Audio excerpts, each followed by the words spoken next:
ஒரு அற்புதமான ஒரு புரட்சிகரமான ஒரு கொள்கையாக இருக்கிறது.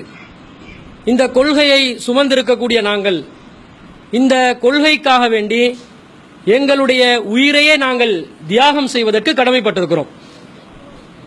இந்த கொள்கை எந்த அளவுக்கு மனிதர்கள் மத்தியிலே தாக்கம் செலுத்தும் என்று சொன்னால்,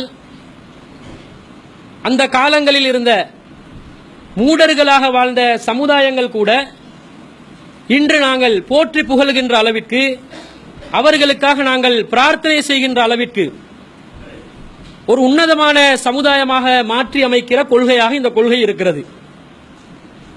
அப்ப இந்த கொள்கையை சுமந்த நாங்கள் உண்மையாகவே இந்த கொள்கையை நாங்கள் சுமந்திருப்போம் என்று சொன்னால், ஒரே ஒரு இறைவனை நாங்கள் ஏற்றுக்கொண்டிருப்போம் என்று சொன்னால், அந்த இறைவனிடம்தான் அதிகாரம், ஆற்றல்கள் அனைத்தும் இருக்கிறது.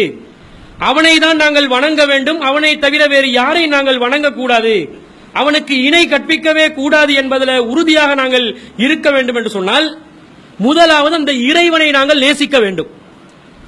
இறைவன் திருமறை குர்ஆன்ல சொல்லி காட்டுறான், வல்லதீன ஆமனு அஷத்து ஹுப்பன் லில்லாஹ்.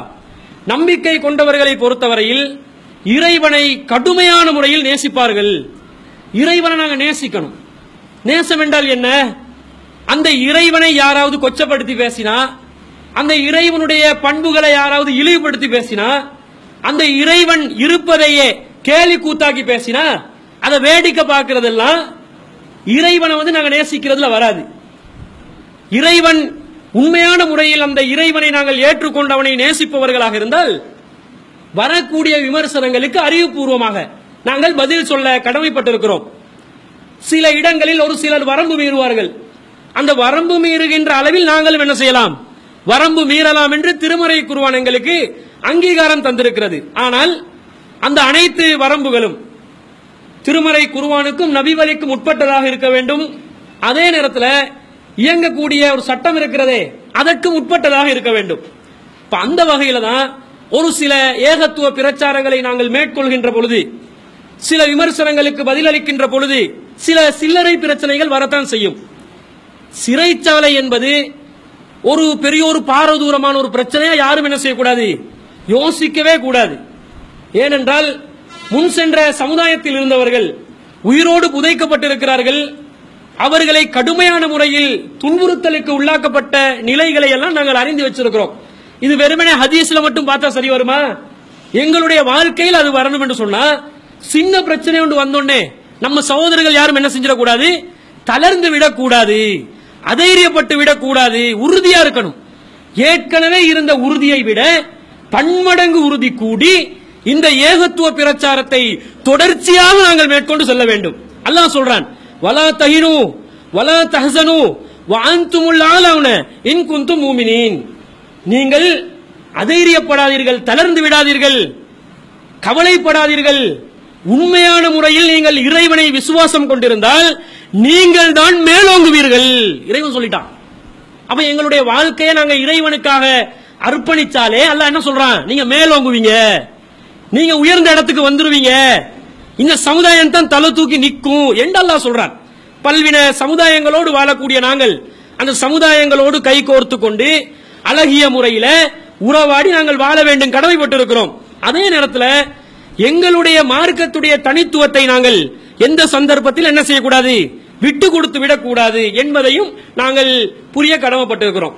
அந்த வகையில் இந்த மாதிரி சில சோதனைகள் ஏகத்துவவாதிகளுக்கு வரும் பொழுது தேவையில்லாம மாட்டிக்கொண்டோமா, பிரச்சனையில சிக்கிக்கொண்டோமா என்று யாராவது நினைச்சு பின்னங்கால் பிடரில் படுறதுக்கு ஓட ஆரம்பிச்சோம் என்று வைங்க, அவர்கள் அல்லாஹ்வுடைய பார்வையில மூமீன்களாக ஆக மாட்டார்கள்.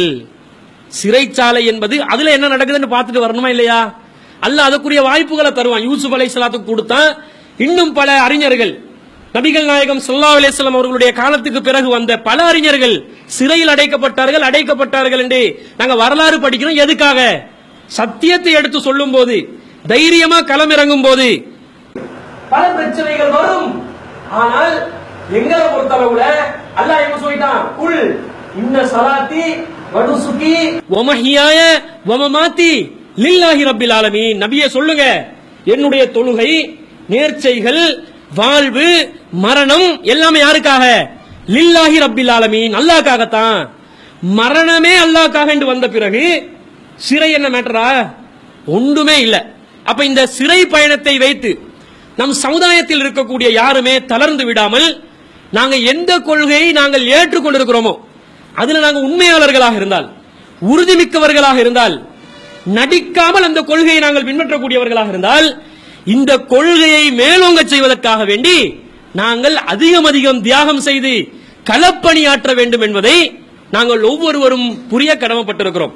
அந்த வகையில இந்த ஜமாத்துக்கு அல்லாஹ் தஆலா இன்னொரு படியில் அல்லாஹ் என்ன செய்யறான்? அந்தஸ்து தந்திருக்கிறான். களத்தில் இறங்கி பணிபுரியும் போது வரக்கூடிய எதிர்ப்புகளை எப்படி முகம் கொடுக்க வேண்டும் என்பதையும் அல்லாஹ் மேலதிகமாக கற்று தந்திருக்கிறான்.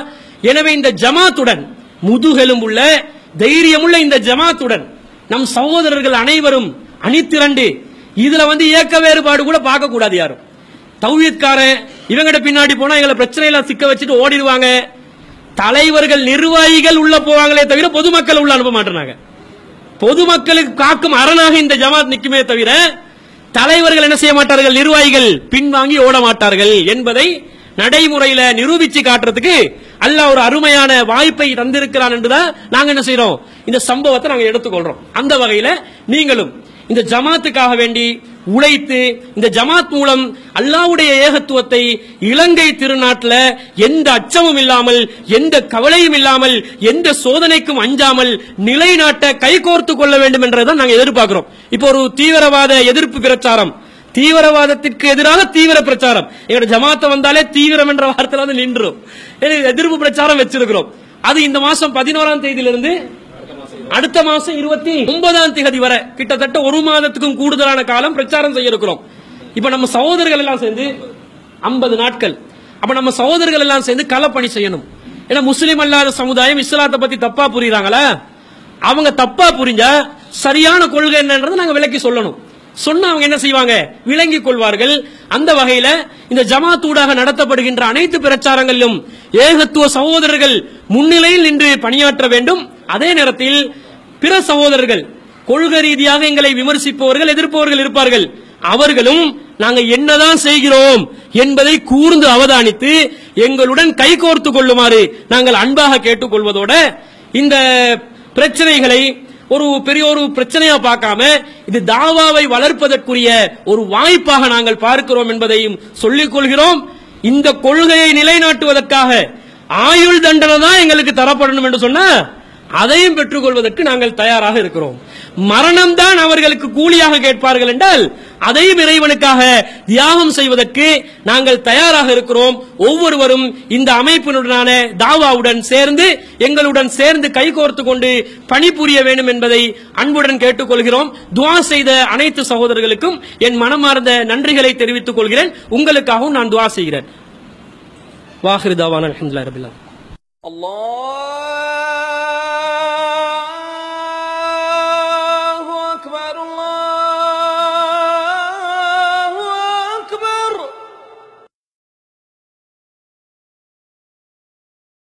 ஹாய் ஃப்ரெண்ட்ஸ், இந்த வீடியோ உங்களுக்கு பிடிச்சிருந்தால் லைக் பண்ணுங்கள், ஷேர் பண்ணுங்கள், ஆன்லைன் பிஜே சப்ஸ்கிரைப் பண்ணுங்கள்.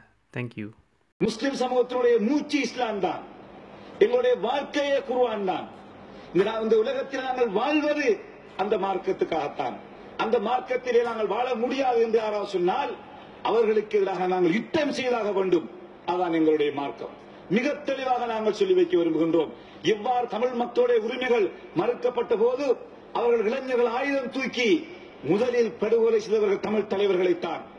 இன்று முஸ்லிம்கள், முஸ்லிம் இளைஞர்கள் மிக மனவேதனையோடு இருக்கிறார்கள்.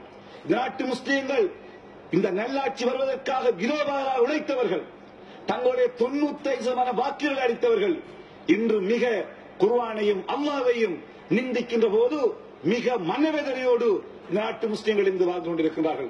கௌரவ தவிசாளர் அவர்களே, இந்த முஸ்லிம் இளைஞர்கள் இவ்வாறு தொடர்ச்சியாக இஸ்லாமும் மார்க்கமும் நிந்திக்கப்படுகின்ற போது அந்த இளைஞர்களை எங்களால் கட்டுப்படுத்த முடியாது. முஸ்லிம் தலைமைகள் இன்று வாய் மூடி மௌனிகளாக இருக்கின்றோம். அமைச்சர் பதவிகளுக்காக இந்த அரசாங்கத்திலே குந்திக் கொண்டிருக்கிறோம். எந்த நடவடிக்கையும் எடுக்கவில்லை.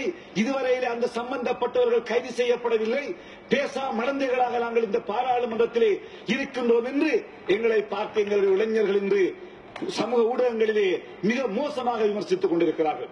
அன்புக்குரிய தவிசாளர்களே, இந்த நிலைமை தொடர்ந்து இருக்குமாக இருந்தால் முஸ்லிம் இளைஞர்களும் ஆயுதம் ஏந்துவதை யாராலும் தடுக்க முடியாமல் போய்விடும். அவர்களுடைய முதலிலக்கு நாங்கள் தான். எங்களை படுகொலை செய்துவிட்டு தான் அவர்களுடைய போராட்டத்தை ஆரம்பிப்பார்கள். அவ்வாறு ஏற்படுகின்ற போது தமிழ் பிரச்சினை தீர்ப்பதற்கு 30 ஆண்டுகள் போய் இந்த நாடு குட்டிச்சுவரானது.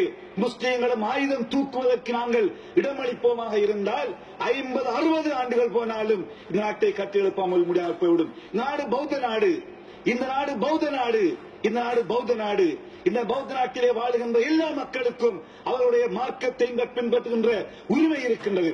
நாங்களும் நாட்டிலே வந்தான் வரத்தார்கள் அல்ல, நாட்டுக்கு சொந்தக்காரர்கள், நாட்டினுடைய போராட்டத்துக்காக போராடியவர்கள், நாட்டினுடைய உரிமைக்காக உழைக்கின்றவர்கள், நாட்டினுடைய பொருளாதார முன்னேற வேண்டும் என்பதற்காக இரவுபகலாக உழைத்துக் கொண்டிருக்கின்ற சமுதாயம் இன்றுமே இந்த நாட்டை காட்டிக் கொண்டிருக்கிறது. நாட்டினுடைய ராணுவத்திற்கு எதிராக, நாட்டினுடைய போலீசாருக்கு எதிராக என்றுமே முஸ்லிம் சமுதாயம் செயற்பட்டது கிடையாது. இந்த நாட்டை நேசிக்கின்றவர்கள் நாங்கள். இந்த நாட்டை எங்களுடைய உயிருக்கு மேலாக நாங்கள் இந்த நாட்டை நேசிக்கின்றோம். இந்த நாடு பௌத்த நாடு. இந்த நாட்டிலே வாழுகின்ற சகல இன மக்களும் இந்த நாட்டிலே அரசியல் உரிமைகளோடு தங்களுடைய மார்க்க விளிம்பியங்களை பின்பற்றுவதற்கான சூழ்நிலைகள் உருவாக்கப்பட வேண்டும். இந்த நாட்டிலே ISIS இருக்கின்ற சில சொல்லுகிறார்கள். ISIS பற்றி எங்களுக்கு கவலை கிடையாது. 32 பேர் அல்ல, 33,200 பேர் IS இருந்தாலும் மிக தெளிவாக சொல்லி வைக்க விரும்புகிறோம். ISIS முஸ்லிம்களுக்கும் எந்த சம்பந்தமும் கிடையாது. ISIS முஸ்லிம் இயக்கமும் அல்ல. ISIS இருப்பவர்கள் முஸ்லிம்களும் அல்ல. மேற்குலக சக்திகள் முஸ்லிம்களை, முஸ்லிம் நாடுகளையும் அழிப்பதற்காக திட்டமிட்டு வைக்கப்பட்டிருக்கின்ற கூலிப்பட்டாலுமே ISIS தவிர முஸ்லிம்கள் அல்ல என்பதை மிக தெளிவாக இந்த சபையிலே நான் சொல்லி விடைபெறுகிறேன்.